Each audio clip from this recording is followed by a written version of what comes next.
Okay, so we'll be getting started now. Very quickly. Supposingly that हम लोग का एक बहुत interesting lecture है. I'll quickly give you a demo of the application very quickly. Okay, so that we can get started with our lecture. We have a spoken English lecture today, and that lecture is going to be taken by Vedahi ma'am. I'll be giving you an idea of Vedahi ma'am super soon. So let's look at the application as of now. There's a home screen. ठीक है, ये home screen में आपकी सारी postings आपको दिखेंगी. Then there is this academics वाला area. Academics वाले area के अंदर आपके जो भी courses lined up होंगी वो सब आपको दिख जाएंगे. As if now you have no courses, so यहाँ पे visible नहीं है. Similarly calendar के अंदर आपके next week onward सारे lectures visible होंगे, so आप वहाँ से वो check कर सकते हैं.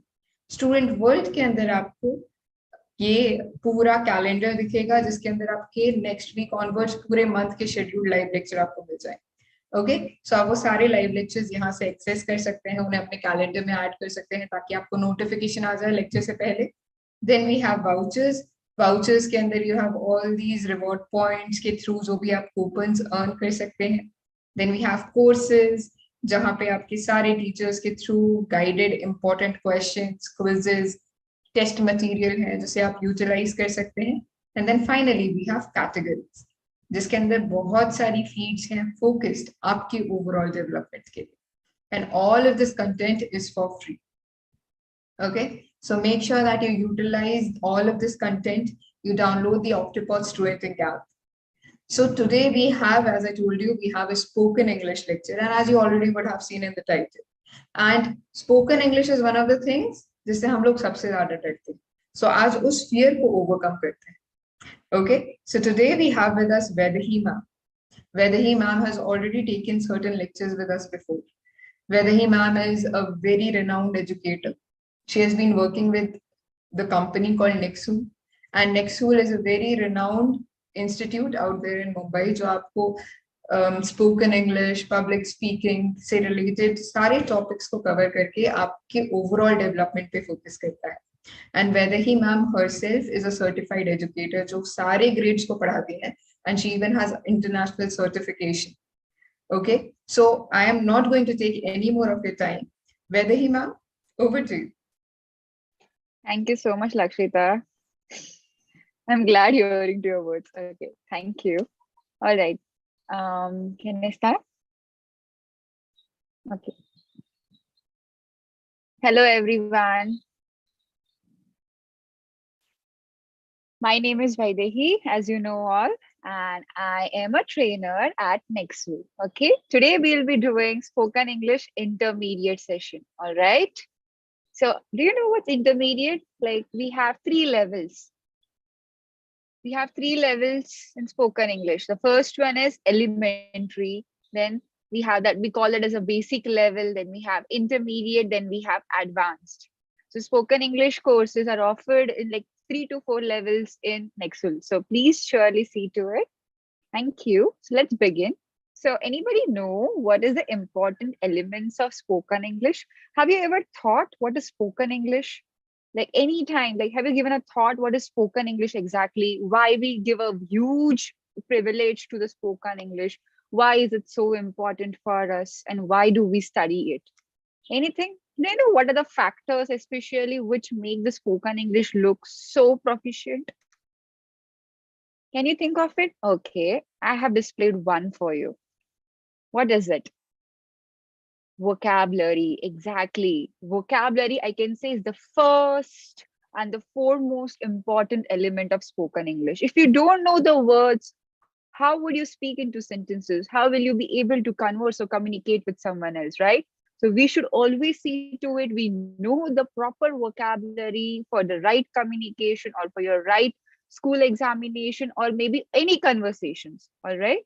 Second element is grammar. So if you know the right grammar, you will be never making inaccurate sentences. We need to make proper accurate sentences. For that, we should know all the grammar topics which are essential to make better sentences, as well as we should have fluency with our sentences. So we should learn grammar. Second is pronunciation. So you know why pronunciation is important? Can you think of it? What is pronunciation at first? Pronunciation helps you to pronounce each and every word correctly and precisely. If we take the right pronunciation of every word, then we will be having fluency. So right now we studied three basic elements which are the essential, I can say: vocabulary, grammar, and pronunciation. Let's see the fourth element. The fourth element is fluency. So I told you these three things are important. When you do these three things accurately, automatically you will be having fluency in all the sentences or words you're trying to communicate or you're trying to speak to anybody. All right. Then we have intonations. So you know what are intonations? If anyone has seen my last video of spoken English in advanced course, I tried to tell you the meaning of intonations. Even if you don't know, I'll still explain it to you. But do you know what are intonations? Intonations are what? When you speak, when you try to communicate, the verbal language is about all about intonations. The voice which comes out from your mouth when you're trying to talk has to be perfect. It has to be not slow, not less, or maybe not lower, not even high or loud, which will irritate the listeners. Listeners will listen to us when we are completely clear and audible to them. So our communication and our speech relies on the intonation part. So this is our fifth element, I can say, which is essential for spoken English. Then we have conversation. So if you learn 100 words, you learn 100 sentences, but if you do not converse only in English, it is not going to help you at all.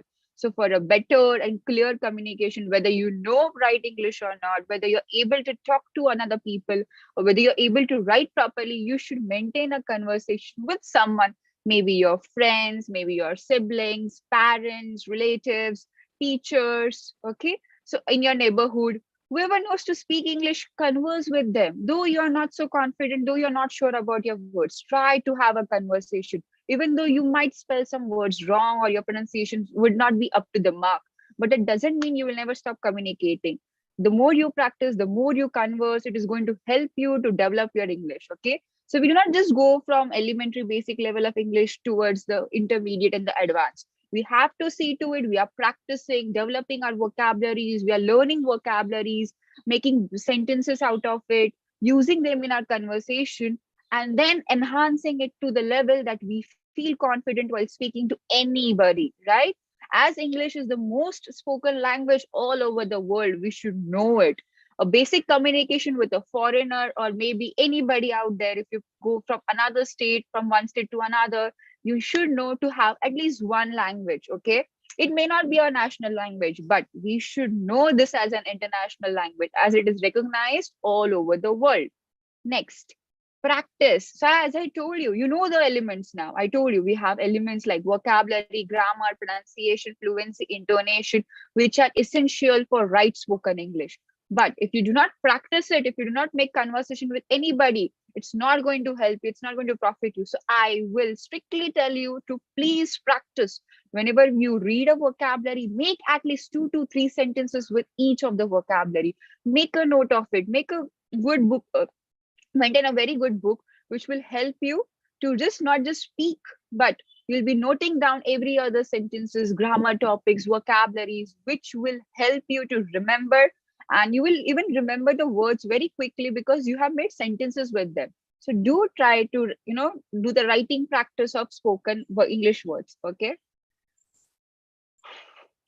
So now we have a topic in front of us, vacation. So I'm giving you a fair 1 minute to think about it. Think about the word vacation. If you have heard it, then what is the meaning of it? And if you know the meaning, then just get a flashback of your last vacation, where you have been, what you were doing, what all are the things you saw there, how did you explore, and what was the vacation for you? It was wonderful, or it was marvelous, memorable, or it was not so good, or you were not so happy or satisfied with your last vacation. All right, just think of it. I'm giving you 1 minute to think over it. Come on.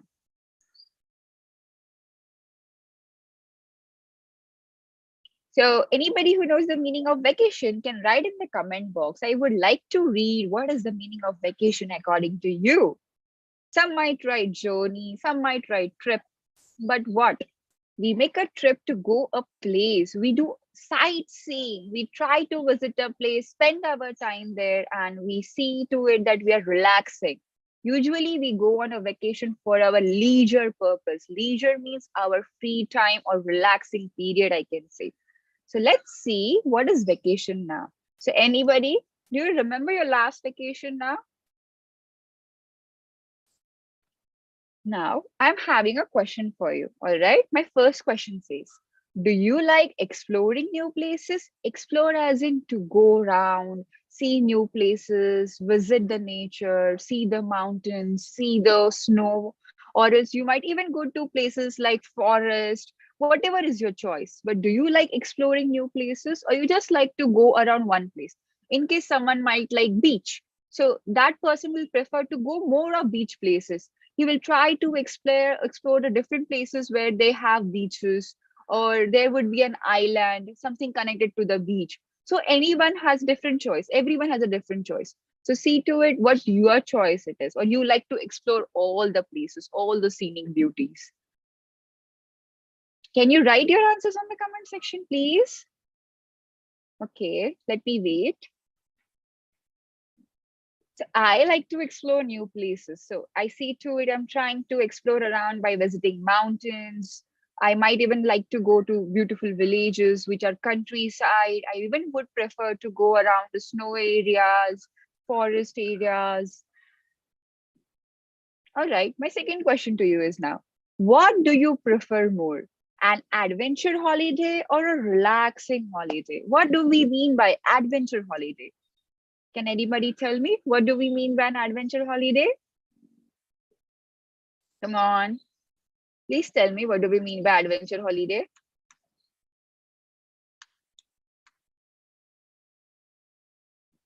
Like it would be a fun activities. You would get many things to explore. You might go mud biking. You might go for I can say jet ski, paragliding. You might have an experience of hot air balloon.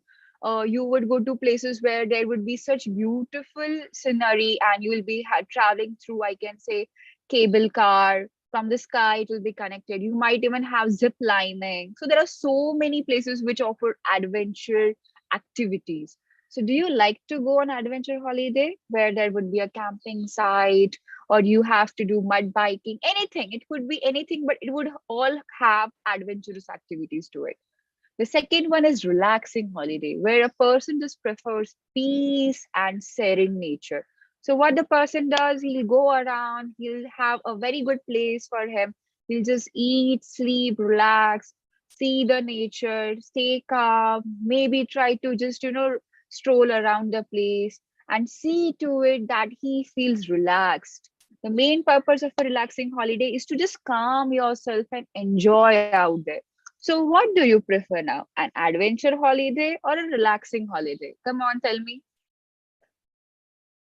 I would prefer both the holidays. If I'm in a fun mood, I'll see to it, I go for an adventure holiday. If I want to just stay calm and enjoy the beautiful nature, I would go for a relaxing holiday near a nature or maybe a beach side where I can get to see beautiful sunset and sunrise.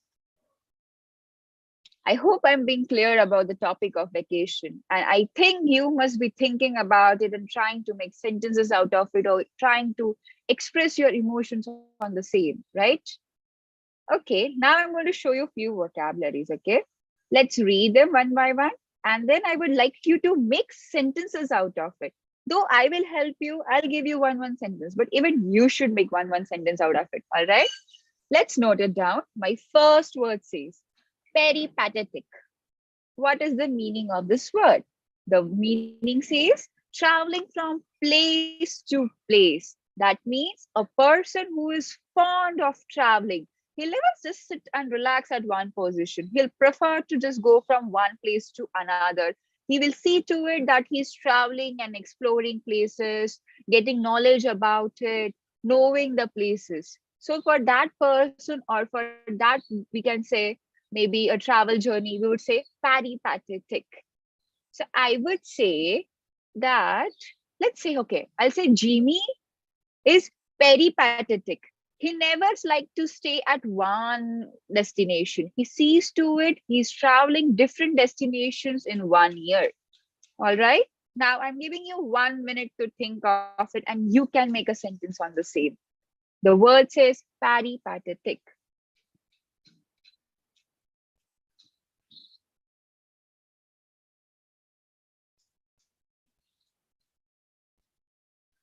My second word says now itinerary. It is a planned route or journey. That means you have a very good planner ready with you, which you can use to just get an idea which all places you will be visiting today, tomorrow, day after tomorrow. In case you're planning to go for a long journey, maybe around, let's say, 7 days, 8 days, maybe 14 days. But you should have the things planned, like on which day, what I'm going to do, on which day I'll be visiting, with what place, what is the speciality here, which is the famous religious place here, which is the famous adventurous park here. So there are so many places to explore at any destination. So we should always have an itinerary maintained, which will help us to have our journey memorable, as well as we would try and enjoy all the places we could visit and travel. All right. So we say itinerary. So I would say I had a very managed itinerary made for my Sri Lanka trip. I remember that when I have been to Sri Lanka, I had a very good itinerary maintained, which had all the destinations covered, which are the very good sightseeing places in Sri Lanka. So itinerary is what usually a planned route or the places you are yet to visit or you have to visit when you go there. Okay. Now, third word. The third word says globetrotter, a person who travels widely, a person who just likes not to just stay at one place or travel different places, but he would see to it he's covering all the places in this journey. A person who would like to travel all around the world, explore the world, visit all the places which are counted into historical monuments or heritage places, or maybe beautiful scenic places. So a globetrotter will always see to it is traveling all around. All right. Then we have the fourth word, that is amenities. What is amenities? Have you heard the word amenities before? Anywhere? Come on, think of it. What is amenities? Though it is written, facilities or services provided in a place. That means amenities are facilities or services provided in a place, which means you would getting all the facilities. Okay, if you're visiting a place, let me say, let's just example, take an example like you're visiting a resort. Okay, the resort not only offers the water park, but it also has a game zone area. It also has a spa area. It also has a very beautiful garden area where you can use all the swing slides and enjoy it. So what are all these different facilities? We call them as amenities. Amenities is a very good word, and an intermediate student should always know this word amenities. Okay. So one person who is trying to explore the things around at one place and just trying to know what are the services provided by so and so people over there are called as amenities. So I can say that the club room near my house offers luxurious amenities, which helps a person to get soothing experience at one place. So at one place itself, I have all the amenities in the club room which one can enjoy. All right. Next, souvenirs. What are souvenirs? A thing that is kept as a reminder of place or event. So you would see when you visit some tourist places, you will see outside hawkers or maybe people trying to sell something. They would be having some small idols or some small gift souvenirs, like small items which can you can gift, to the friends or family members or relatives. They will be marking as a place which you can, keep as a reminder. For example, let's see if you go for Taj Mahal, okay? You are visiting Taj Mahal. I hope you know what's Taj Mahal. So what you will see is outside the Taj Mahal, you will see people selling out small miniatures of Taj Mahal or maybe this size of Taj Mahal souvenirs, okay? Those are made, those are artificial, okay? But they will be so beautiful. that you would be taking them or buying them so that you will have a memory of you visiting Taj Mahal.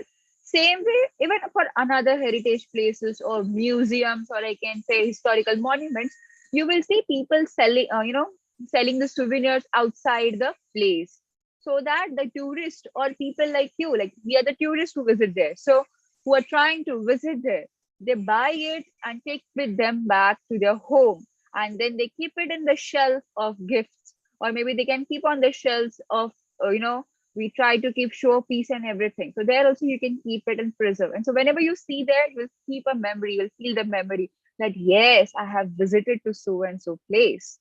All right. So we learned 5 new vocabulary words today. I hope you understood the meanings of each. All right. So now let's go to a new topic. Idioms for travel and vacation. So last we learned were vocabularies for travel and vacation. Now we are learning idioms for travel and vacation. So first one says travel light. That means to pack less things while traveling. I would say my Aunt Rose feels like traveling light in her journey, or else always sees to it she's traveling light in the journey. That means she will be packing very few things which are essential for her in her journey as well as on her trip. Other than that, unnecessary things she will never pack. She'll never carry them because she feels it is for it's quite a heavy luggage for her to carry all over the places. So it's a person's choice where he wants to carry so many things with him, or whether he wants to carry very less things with him which are only necessary for his travel. Okay, so can you think of a sentence right now for travel light? Okay, if you know a sentence, you can try to write in the comment box. It's very easy. Light means what? You feel less. Travel means to go out. So travel light is an idiom. Okay, fine. For those who do not know idioms, okay, idioms are a group of words which will be indicating a big sentence, which, like, we'll be writing a very big sentence in English. What will idioms do? They will shorten those big sentences into smaller words and will give the same meaning. All right. Proficient speakers and native speakers often use idioms in their communication. Okay. So even we will try to learn idioms, phrases, proverbs. We have vocabularies which will be helping us to enhance our spoken English. Next, we have to hit the road. To hit the road means to start a journey or to leave from a place. So right now, if I want to say that I am planning to hit the road on weekend for my vacation, that means I am planning to have a journey on weekend, that is Saturday, Sunday, to a for a vacation, right? So to hit the road means to make a journey, to set on the road. You might be traveling by any mode of transport. Okay, but the way you will be traveling, okay, you will be using this idiom to hit the road. I would say Tom hit the road last night for his native place. I'll say Tina hit the road for her hometown in the morning. So this is the way we try to use idioms. Okay, we will not be writing these big sentences or big words. Instead, we'll use idioms which will shorten those big sentences into smaller, okay? And we will try to use them. Next, let your hair down. What is the meaning of let your hair down? That means to enjoy yourself and have lots of fun. That means when you're going out, see what you do is when you go out for a vacation or maybe you're trying to visit a place, what do? You try to let your hair down. You enjoy it to the fullest. You try to see the things what are around. You'll try to learn them, take a knowledge about it, maybe explore. You will see to it you're utilizing all the time of your vacation in learning or just exploring new places. And at that moment when you're doing all this, you're doing, you're trying to enjoy yourself, you're trying to rejoice, you're trying to have a joyous moment, maybe whether you're with your friends, family, or relatives. You're trying to enjoy it to the fullest. So I would say let your hair down. So I would say, in my last vacation, I let my hair down completely for 14 days. That means I enjoyed myself for 14 days in my last vacation. All right. My next idiom to you is on a shoestring. That means doing it without spending a lot of money. So can you think of it? What does it mean doing it without spending a lot of money? It's quite easy for us to understand. Just try to understand, please.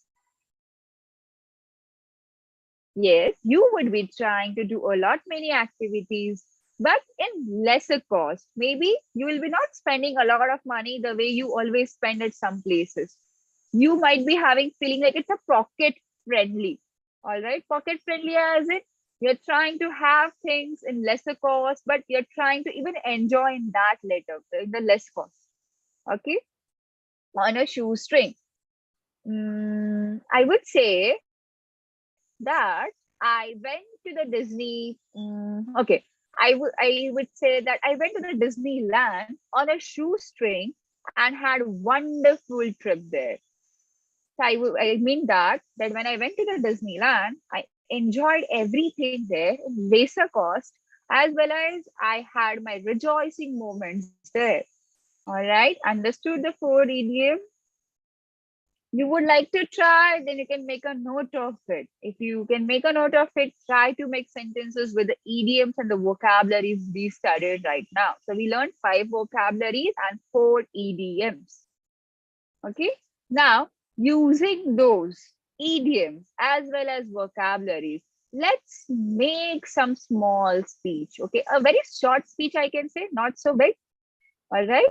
So I would say, what is your ideal holiday like? Or else explain or talk about your worst holiday ever. So you will try to explain, name the place. Okay, first you will tell the place where you had been on a holiday, with whom did you go, whoever it is, try to mention them. Next, what was the best incident or the best memory you had there at your holiday? Or else, what was the worst scene or the worst memory of your holiday?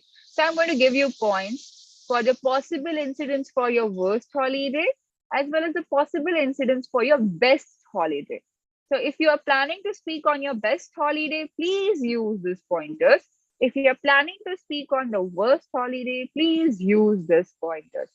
So right now you can see I have 2 pointers here. One would say worst, one would say best. You are supposed to see these questions, prepare a speech, at least try to make a speech which you will be speaking for a minute.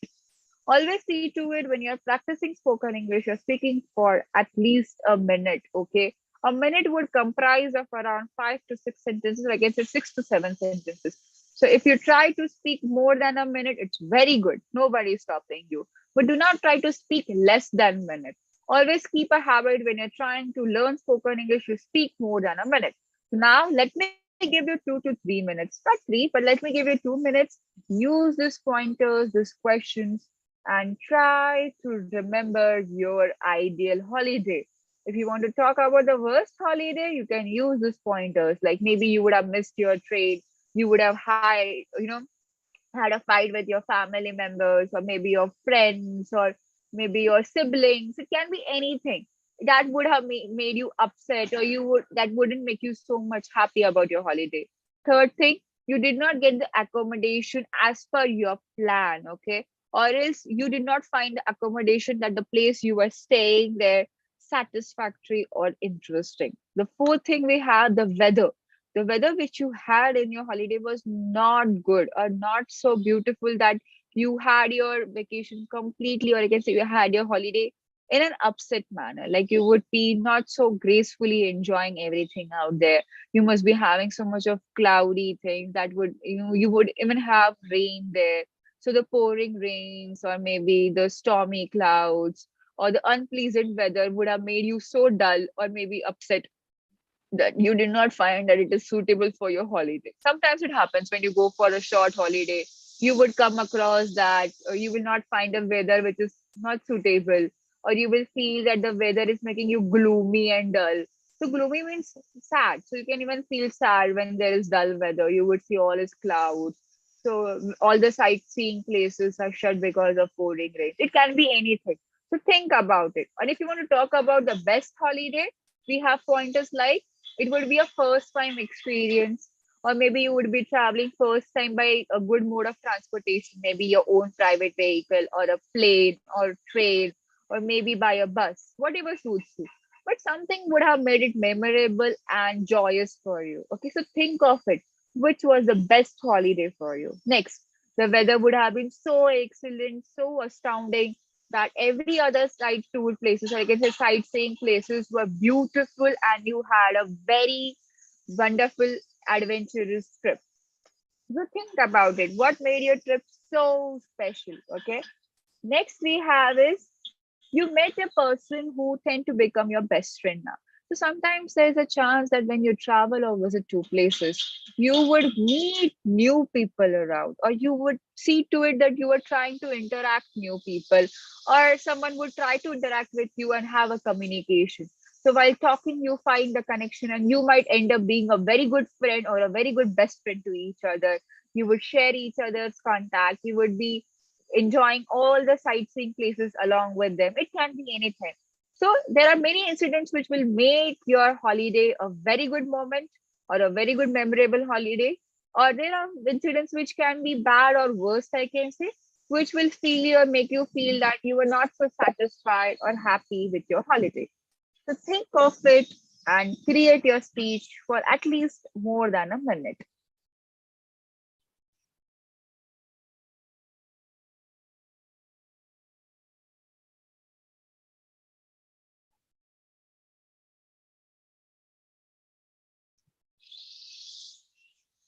Now let's come to a topic.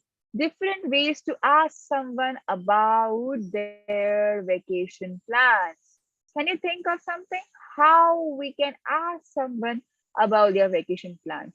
It's a natural way of speaking. In our daily communication, in our daily conversation, we would see to it that you are asking people and letting them know, or else asking and getting information from their end, like where are you going, where are you traveling, how is it the place, for how many days you are traveling, with whom you are going. So there are many things you can ask to a person and know about their things, about their vacation or their vacation plan or their holiday plans, I can say. So you can see this doll girl asking the boy, do you have any vacation plans? So just see to it, when you have punctuation marks, you take appropriate pauses, okay? You never rush for the next, okay? The boy says, I plan to go to. Please answer to this. If I was the person here, okay, this girl, I am here. I'm asking you, do you have any vacation plans? How would you answer me back? I plan to go to. Where would you plan to go to in case you wanted to go on a vacation? Or if you have planned a vacation, where are you traveling? Please tell us. If I would say, I plan to go to nearest beach resort, which I have around 200 kilometers away from my house. Now, what is your vacation plan? Please tell. Write in the comment box. Okay, my next question to you is, are you going away this year, or you're planning for the next year, or maybe in the next upcoming months? So the boy says, yes, I'm going away next week to the destination. So whatever destination you're going, try to mention it there. So it's your choice to whether ask the person when he is going, with whom he is going, what are his things in the itinerary. That means how is his trip planned nicely. All right. So he would say, yes, I'm going next week to so and so place, or let's say XYZ place. Okay. Now third, are you heading off anywhere nice this year? So there are like different ways, as I told you. This is my third question. Like, this is the third way of asking. I'm asking, are you heading off anywhere nice this year? Nice in the sense, are you traveling in a very good place this time? Or you're traveling in a very good place this year? So the boy answers, I am just heading off to XYZ place. Or else XYZ anything, an island, maybe for a cruise trip, maybe for a journey which is abroad, anything it can be. So you would mention your destination or your trip or your tour, wherever you want to go or you are going. Okay. Next. So I hope you would have understood what I tried to tell you in the last minutes. Now, use of correct grammar while talking about the vacation. So, when you're trying to talk about the vacation, as I told you, grammar is an important element. As we care for the vocabularies, we also care for grammar. In order to speak fluent, we have to see to it that our grammar is in an appropriate manner or usage. Okay. So now, location, we say to. I am going to. So let me say, I am going to Delhi next week. So I use to before my place. So whenever you're trying to mention a location, you would use to before the place. I am going to Delhi. I am going to America. I'm going to London. Whatever the places, you would write after to. Next, you would say, I am off to. So you can say, I am off to America. Like you can say, I am off to America. I will be reaching in 2 hours. I am off to Delhi. My flight will be arriving soon. Anything it can be. But see to it, you're using the to before the location. Be perfect when you use grammar words. Next, we have another grammar usage words, which is when. We ask the person, no, when. So we try to use words like in and at. So how you would say, I am going to Delhi in next week. I am going to Delhi at Monday. I am going to Delhi at Saturday. I am going to Delhi at next Friday. So whatever location you're trying to mention, you will use TO2. But if you're trying to mention the length of time, or I can say a perfect time, you will use in or else at. All right. So the way we have an example here, I am going to Australia in 4 weeks. I am going to Australia at the end of the month. So this is the way we describe the particular time by saying at, and the length of time means you would be saying about a period, maybe 3 weeks, 2 weeks, in 4 months, in 5 months, let's say in half a year, in next year. So we try to mention the length of time with I and in, and for a particular period we use at. So now I'll give you a fair 1 minute. Think of a sentence using to, in, at. And if you can write it, please write in the comment box.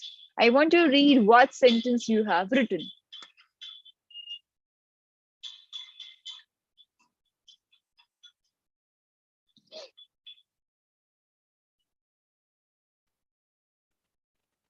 Were you able to make a sentence using in, on, at? Or else to, in, at, right? So now we have on, on. We use on, on to mention the specific date. All right. The way we used in and at to describe the perfect time or the length of time, we use on to describe the perfect date. Okay. So I would say, I am going to Poland on 4th of July. The way I try to talk about Delhi. So I would say, I am going to Delhi on 5th of March. I'm going to Delhi on, let's say, 15th of April. So I will try to mention the date before a prefix I will use on. Before using the date, I would use on. Now, last thing. So we learned so many elements. We learned how to use grammar. We learned grammar words for talking about the location, place, time. And even learned 5 vocabularies, 4 idioms. But all this is just not enough if you do not have the right confidence. So I want to tell you something. Body language plays a vital role. So when you're making an eye contact with the person, you show confidence. When you're trying to talk with the person, being properly facing the person, not saying up, not saying left, right, down, you're facing the person, you're making an eye contact with the person, you show confidence. Confidence even comes with you when you're trying to speak. You are lacking words, or maybe you're not sure with your sentence, or maybe you're afraid to speak. All this has to be eliminated. Get the confidence within you. Gear up. Come on. See to it. You're trying to speak, learn, practice, have a conversation. And then when you're trying to speak, never forget the confidence. Even if you're trying to speak wrong words and you're being confident about it, still the people who are listening to you, they might get confused. They would have a doubt that whether he is speaking right or am I knowing the wrong word. So this would be the confusion, but it doesn't mean you will speak always the wrong words. See to it you're speaking the valid words according to the sentence or the message you're trying to pass to the person. All right. So always have this confidence, eye contact. When you greet someone, have a smile on your face. Though I'm not going to tell you so many things because it's not a public speaking session, but I would say confidence, eye contact are the two vital playing roles in our communication. All right. Your confidence speaks a lot. How you can avoid looking lesser confident.